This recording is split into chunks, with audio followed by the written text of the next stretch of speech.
I ain't gonna lie, I did watch Raw tonight and it was alright. But I only watched the segments though. Cause I ain't really care too much for the matches. But yeah. But let's go ahead and get started with this with this rant because, Raw came on early and thank God it did. Because we need to wrap this up. So let's listen. Roman Reigns, Roman Reigns, Roman Reigns, Roman Reigns, Roman Reigns, Roman Reigns. Let's just keep chanting the same thing for 50 minutes straight. We are bots. We are bots. We are bots. Let's just go ahead and keep on chanting over and over and over again. The opening to this Raw, which again, this Raw as per usual, you already know I'm gonna title it, This Raw is Garbage, Part 32, because this is the 32nd Raw of the year, and yes, it wasn't good. Now on top of this, we also have to open up the show with a massive glaze fest. You guys already know Roman Reigns is one of my favorite wrestlers of all time. However, this glaze fest at the beginning of this show, where all we heard was OTC, Roman Reigns, stand up if you love Roman, stand up if you love Roman, or whatever the chant was, you know what I'm saying? If you love Roman, stand up. If you love Roman, stand up. Stop! Goodness gracious, man. I know you love the guy. We all love Roman Reigns, or at least most of us do. But this, we can't even get through a promo. And then when we actually got to the promo, because we're jumping right into what happened on this show. Once we actually got into the promo, Roman Reigns said a whole load of nothing.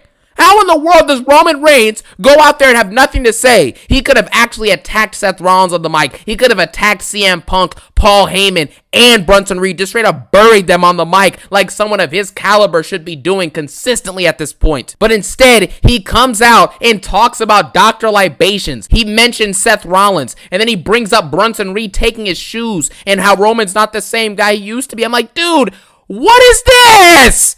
Man?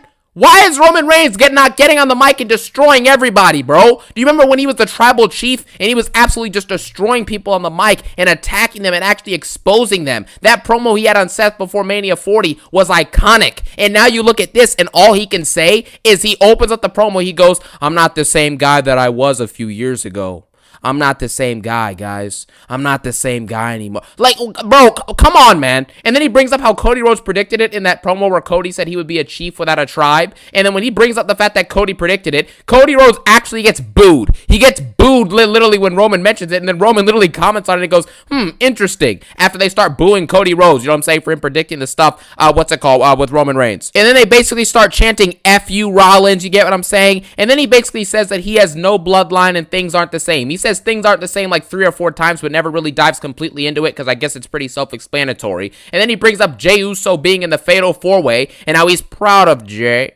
He loves Jey. He respects Jey. And Jey has a rematch clause so he can fight for the world title again at Clash in Paris. But then this reminds me of something that I've been talking about for a year now. Where is Roman Reigns' rematch clause? He was champion for over 4 years, and he came back and had to fight with Solo Sikoa for the tribal chief Ulafala. Are you kidding me at this point? Where is Roman Reigns' rematch clause? Gunther gets a rematch clause. Mrs. Take Back a Title that you never lost, gets her rematch clause 80 billion times. You get what I mean? Why in the world is Roman Reigns not getting a rematch clause? Why did Cody Rhodes not get a rematch clause? He had to do a whole King of the Ring tournament just to fight John Cena in a rematch at SummerSlam. None of this makes any sense. It's stupid. And he says the Vision took everything from him, including his shoes. And then Paul Heyman comes out and just bores us to death like he's been doing for months at this point. Paul Heyman being a part of this faction is a disaster. It just is. None of the stuff he's saying is interesting. Nobody cares. And at the end of the day, he has said nothing of value since joining the Vision. It's as simple as he said absolutely nothing of value. You can't name me one memorable, good, or great promo Heyman has cut all year.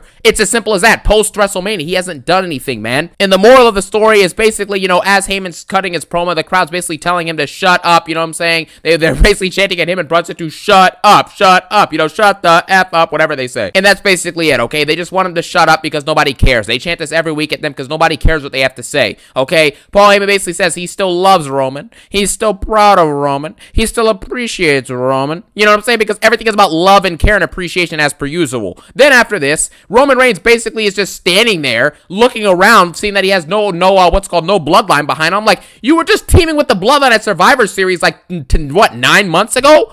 They just helped you again at Raw and Netflix at the beginning of the year. It's like, dude, this is easily one of the most filler promos of all time. Like, this is just straight filler. Nothing happened here except for Roman Reigns getting love and adoration from the crowd, and then him saying absolutely nothing, and then Paul Heyman coming out and saying absolutely nothing, and then Bronson Reed basically says that he is the danger. He is Samoan, but he's from a different tribe that was banished to Australia. He says that his tattoos are earned, and Roman Reigns' are basically just bought, and that was actually kind of a decent, interesting, dynamic there that Bronson Reed added in, and then afterwards they stand at him to shut up again, and then he basically, he says that you don't want me to come into that ring because I will embarrass you and beat you up. Then Roman Reigns says, you don't have to come here because I'm going to go over to you. Roman Reigns then goes and they brawl around, the security guards come out, Roman Reigns is hitting dives on people, he's Superman punching, they're brawling around and all this other stuff, and that's basically how it ends. This is basically the classic, way that these segments end at this point. You already know it's going to end, and you know what? A brawl! Yeah! Like, dude, come on, man. Stop this nonsense. This was a filler segment. I don't know what else to say about it. The fact that Roman Reigns has been so demoted is just embarrassing at this point. When you look at the Tribal Chief run, and you look at what's happened after WrestleMania 40, it's like two unrecognizable people, man. What the heck is happening here? Have him go out and cut great promos, tell stories, grill people. That is what Roman Reigns is here to do. That's what got him, super over as a Tribal Chief. Not sitting back and talking about, oh, you took my shoes. Yeah! What? So, yeah, whatever. This was just embarrassing, bro. This was stupid. Well, I'm going to be honest with you. I like the segment. I think Bronson Reed did a good job with his promo. Roman, he did all right. I listened to the whole thing. It was good. Yeah, this was a good segment. I didn't really care too much for the brawl. That's why I skipped it. But I just wanted to hear what both men had to say to each other. And honestly, I thought it was pretty good. But the brawling, we're going to skip it because I don't really care too much about it. So, but let's move on with the video. And after this, we got Dragon Lee versus JD McDonald's. Now, I will say, this match was actually pretty solid, all right? It was entertaining. There were some good in-ring performances from both of them, obviously. There was good athleticism, the released German suplexes, the physicality here I thought was great. Really good athleticism, good selling from JD McDonald's. I thought this was a pretty enjoyable match. Obviously, towards the end of it, AJ Styles shows up. His new gimmick now is basically traveling across the world to get back at people that he can't stand, I guess, like he did with LA Knight at Elimination Chamber last year, and now he's doing it again. And, it is what it is. Now, after that, he brawls with Dominic Mysterio, like on the outside, basically. And then towards the end of the match, Dragon Lee basically gets the W over JD McDonald's. All right, now JD does a really good job in this match. Dragon Lee does a really good job in this match. So this was enjoyable. I am getting a little bit tired of seeing AJ Styles and Dominic just keep brawling and brawling and brawling. I'm assuming that obviously AJ Styles is going to take the championship from this dude, and then maybe we might get a program with AJ Styles and John Cena down the line. But at this point, with the way that Cena's retirement run is going, they're going to need to just put that AJ Cena match on a SmackDown now, so we'll see what happens with that. Yeah, I hope they do that because honestly, I do need to see John Cena win the IC belt so he could be the Grand Slam champion. I explained it on my last video that he should get it. So hopefully we'll get AJ versus Cena, but that's only if AJ wins the belt. But he did say he want to face Dom too, so maybe we might do a triple threat match. Cena, AJ, Dom for the IC belt. I think that would be kind of dope, and then hopefully Cena will win the belt. But we have to wait and see. So, yeah, let's see. But I don't know. Triple H is probably not going to book that, but he needs to book that, in order for John Cena to actually, become Grand Slam champion. So, I mean, I don't know if it's going to boost the ratings up, but to do it on a Raw, I would prefer if they do it on a SmackDown since John Cena is a SmackDown superstar. I think they should do it on SmackDown so that way it can bring the ratings up because SmackDown's ratings is really bad. So I would prefer if they do it on a SmackDown. Yeah, I would prefer if they do it on a SmackDown because then that way it could bring some ratings up, especially, since SmackDown's looking bad with the ratings. So I would prefer to do it over there, but if they want to do it at Netflix, then fine. But I would just prefer, SmackDown just to get the ratings up. So, but let's continue.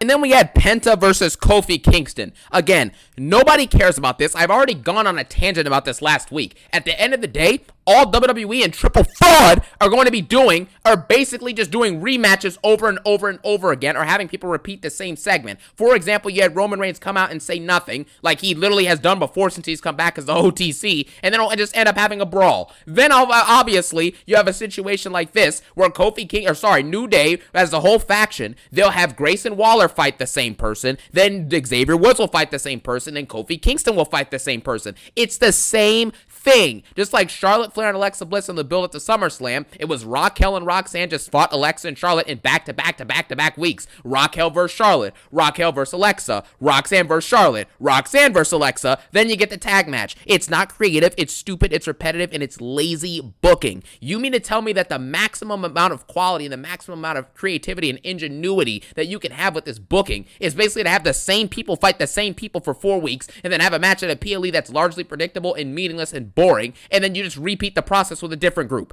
It's the same thing. This is stupid, man. So yes, Kofi Kingston versus Penta is an okay match, but it's forgettable, and I basically tuned out. I'm not even watching the entirety of it, so I don't really care. All right, and then we get another backstage segment with Rihanna Ripley, and Io Sky. They basically are backstage, and you guys guessed it. Guess what Rhea and Io have for each other? They have respect. Yeah, respect. They have respect for each other. They care for one another. They love one another, and they're proud of one another. That is all these segments are. And guess who's in the background? Asuka and Kairi Sane. They're upset about Rhea Ripley and Io Sky being friends. Just like Alexa Bliss and Charlotte are trying to be friends. Yay! Like, what is this third grade writing? What is this? No. I love Rhea. I love you, Io. I love you, Rhea. I love you, Rhea. Like, dude, what are we doing at this point, man? What is this, kid? This is literally like elementary school booking. What is this, bro? Now Rhea Ripley and Io, they've said this a billion times, they respect and love each other, and Io basically says, I don't think I can help you anymore, Rhea, because my family, Kairi Sane and Asuka, they're not happy with this, and now I must go. Then they give each other a hug, Kairi Sane and Asuka are upset in the distance, and then we move on. I'm done. Let's just move on. Let's just move on because we still have to get to the Rhea match that's going to happen. Oh my gosh, dude. Rhea Ripley versus Roxanne Perez. Just wait for that match. I mean, I don't see the problem. I mean, honestly, this is what the ladies want to see. Friendships, relationships. That's the reason why they watch WWE more than AEW. Because AEW is mostly for the men, while WWE is mostly for the women and kids. So, at least at this point. So, hey, listen, I don't know any female AEW fans, but there are some, but not a whole lot. You would think those women are just a bunch of rednecks that just drink beer and live in trailer parks, but I don't know. You know what I mean? I just know there's more men supporting AEW than women, but that's because, there's not enough female storylines. Women want to see friendships, relationships, because it's a reality show. So that's what people that's what the women want to see, So honestly, this grabs the women's attention, and honestly, hey, at some point they might draw away from it, but I doubt it because it's, WWE's still running. So just would like if they would keep the same draw with NXT, but hey, the main roster gets the most attention in some way.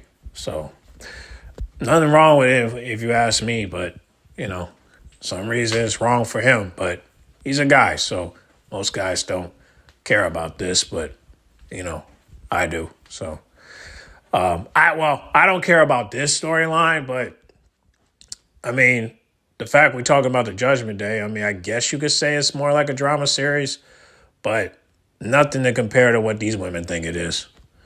I just look at this from a reality and fantasy perspective. So, but that's for another day. Let's just get back to the video.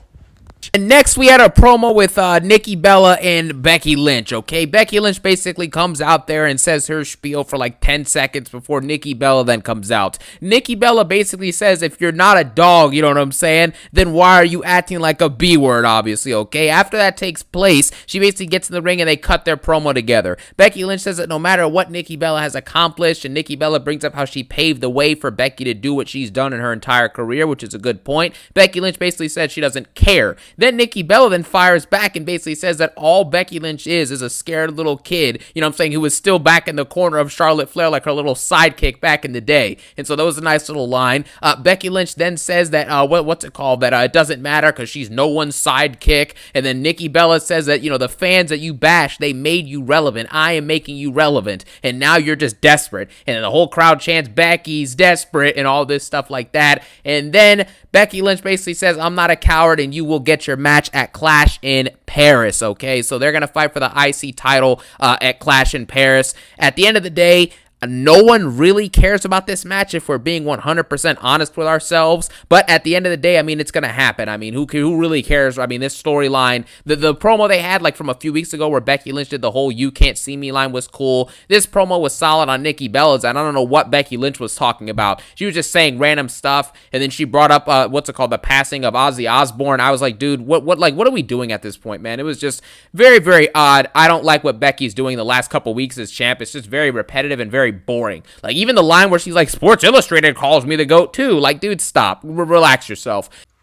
I like the segment, you know what I mean? Nikki has some bars in this, in this segment. The fact she said, if you're not a dog, then why you acting like a little biatch? Now, if she said that to Liv Morgan, that would have been so, that would have been a bar, but unfortunately, Liv is playing a game called Sticks and Stones May Break My Bones, but words will never hurt me. Well, I'm going to tell you what, and this is not me cutting a promo, but if I got in the ring with Liv Morgan, I promise you I will cut right through her because my name is Cut Boy, and I came in this bitch with my knife. Metaphorically speaking. Yeah.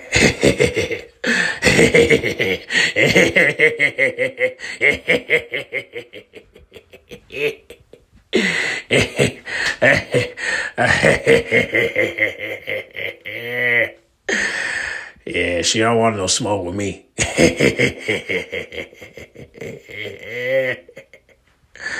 All right. I did like the segment, though. I did like the segment. Shout out to Nikki. I'm glad she did a good job. But next time, cut that same promo for Liv Morgan, please. Yeah, do that for me, please. Do that for me. All right. Let's get back to the video. We then move on and we get Rhea versus Rhea versus Roxanne Perez. I get confused because we get 15 rematches every show, so it's hard to get in front of it. You know what I mean? Now, Rhea Ripley basically goes out there, she fights Roxanne Perez. I find it very interesting that when Io Sky is in a match and people are getting involved on the outside, she randomly gets distracted and gets rolled up. But when Raquel Rodriguez tries to interfere in the match, Rhea Ripley overcomes it all, hits the riptide on Roxanne, and pins her clean right in the middle of the ring. You see how much favoritism is in the booking for Rhea Ripley? It's like everything that everyone else struggles with, she just does in 2 seconds. It's like at Night of Champions, when she literally beat the crap out of Raquel, beat the crap out of Roxanne, and then pinned Raquel by slamming her through a table. It's absolutely ridiculous at this point, man, the favoritism in her booking. The match is forgettable. Nobody cares. Michael Cole literally said before the match, we've seen this 3 or 4 times in the singles matches between these two competitors. So it's not like there's nothing special about any of this stuff. It's just repetitive matches that are on repeat every single week. It's the same stuff. After the match, they brawl with Raquel and Roxanne. Then Io, who was just talking about not being able to help Rhea Ripley because she didn't want to upset Asuka and Kairi Sane. Then she comes out to help Rhea Ripley and they hug and do the little dance that Io Sky does with her. She's pointing her fingers, and that's basically it. Nothing matters on these shows. Every single segment is either contradicted by what happens next or contradicted by what happens next week or at the next show. By the next show, I mean the next PLE, the next pay-per-view, right? That's all that this is. So none of these segments matter. None of them carry any weight, and none of these matches are even good in the first place. So it's like, what do we even do? I still think that Raquel and Roxanne got screwed in Night of Champions, but obviously they got screwed tonight. But that's what happens when you face Rhea, Unless you're Naomi or Io Sky, it's going to be very hard for you to beat her. This is where we at. But he did make a great point, though. I mean, there is favoritism towards Rhea's booking, but don't sit here and act like Liv Morgan don't have no favoritism, too. I mean, that's why I hope when she comes back, she don't win right away when her and Raquel start beefing. Because I don't want, one thing I do not want Raquel to lose against Liv Morgan because it ruins the plot and there's no lessons to be learned. So I really hope that Raquel don't lose when she start beefing with Liv because I need her to win in order for Liv Morgan to tell a story. You know, like this story is the lesson to be learned that you don't betray friends for a boy. That's what you don't do. Okay? You know how we guys say bros over hoes? Well, hoes over bros. So, yeah. So hopefully they don't do that. But knowing Liv Morgan and Triple H's relationship, I won't be surprised if he do some crazy stuff like that. When Raquel beat Liv Morgan on SmackDown 2 or 3 years ago, and now all of a sudden you want Raquel to lose against Liv Morgan when she's bigger than her, stronger than her, taller than her, and you gonna hit the oblivion on Raquel? That simple? What? Because she did it to Nia Jax? She had help. So what makes you think she's not gonna have help against Raquel? Come on, man. Like Raquel could beat Liv Morgan with no help. And that's a fact. She did it before. So do it again. Okay? Like, do not have Raquel lose against Liv Morgan. I'm not saying that Liv Morgan can't beat Raquel at all. I'm saying for the first time they beef, have Raquel win. So that way she get 2 wins and then Liv Morgan gets another win. Okay? Let's get them 2 wins so that way she could be 2-1. Please. All right? This is not Rhea Rebby. But then again, I told you, Liv and Rhea are protected by Triple H. You don't believe me, but it's true. And that's one of the reasons why it's very hard for you to get these two away from the spotlight because they're the main spotlight and they have the most popularity.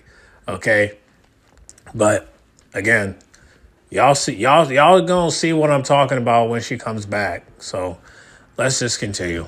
We then got AJ Styles, who is, I think, in his 50s at this point, is fighting Finn Balor in his 40s. We've seen this singles match multiple times this year. There's nothing to speak of. AJ Styles gets the win. Let's go ahead and move on. Finn Balor takes another pin yet again. Then backstage, Adam Pearce basically reveals that Stephanie Vaquer will have her official opponent for the World Championship settled by next week on Raw. He'll tell her who it is and when the match is taking place and all of that stuff. I don't know how we can already have someone randomly picked. Shouldn't there be like some type of tournament to decide who gets to fight for the most prestigious title on the brand? But I guess not. Nothing makes any sense, so we can just move on from this, I suppose. Bro, Stephanie do not deserve this at all. All I know is that I don't know who her opponent's going to be, but it better not be who I think it is. Hopefully it'll be Io Sky. I don't know. But we'll see. We'll see.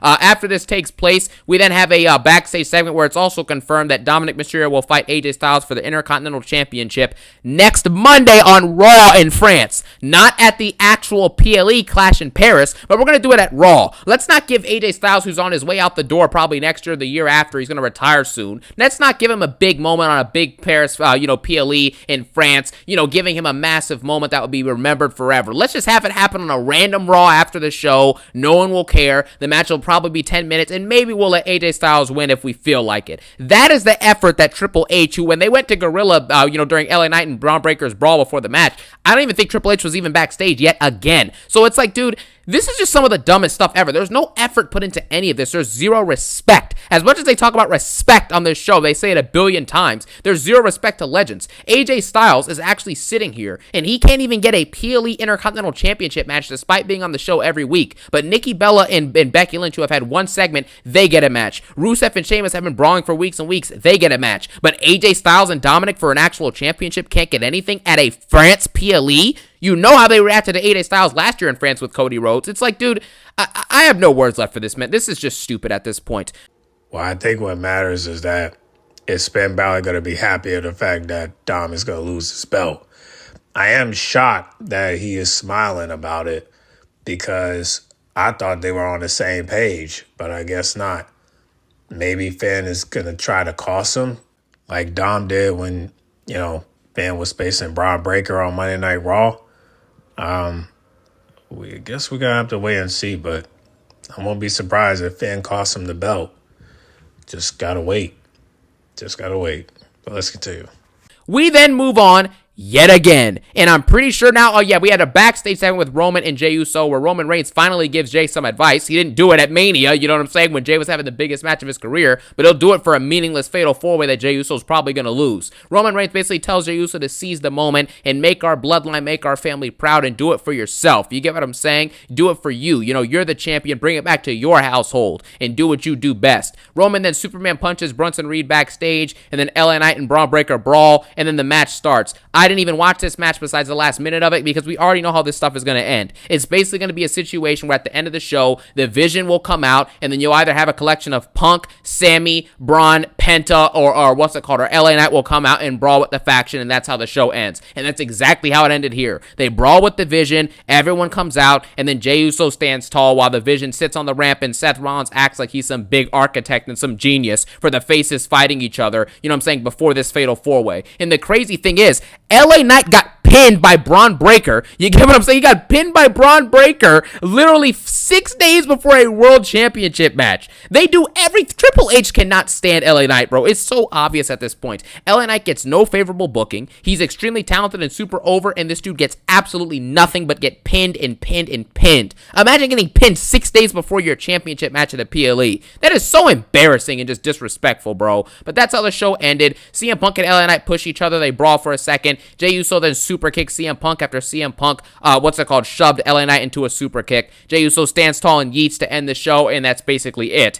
This Raw was complete and utter garbage, okay? This is the same stuff we get every single week. It's the same repetitive nonsense, the same repetitive formula, the same matches, the same segments, the same promos, the same storylines that don't develop, and if they do develop, it's not interesting anyway, so nobody cares. This is a failure. This product sucks, and this is exactly why Raw's ratings will continue to decline, and fans will continue to tune out, and once you start charging $30 plus a month on ESPN to watch a stupid PLE with 4 matches every month, people are going to officially give up on this product if they haven't already. So this Raw gets a solid 2 out of 10 in my opinion. Complete garbage, and it is what it is. It's the 32nd time this has happened this year, and it just has to be this way. They have to keep it moving. Thank you guys for watching. Have a phenomenal day. Peace out and one love. All right, well, y'all get in the comment box and let me know what y'all think about Monday Night Raw. And also, send a prayer to Will Ospreay and Swerve Strickland. Unfortunately, these two suffer injuries after Forbidden Doors, so they're going to be gone. They're pretty much going to be gone for a while, at least till next year or so.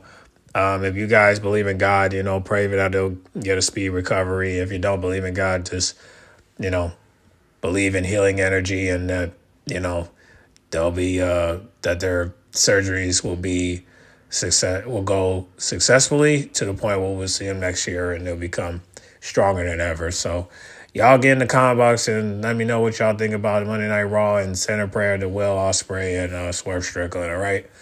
Because they gonna need it, most definitely. So get in the comment box. Make sure you guys like, comment, subscribe, share if you're new, and I'll catch y'all in the next video, all right? I'm out.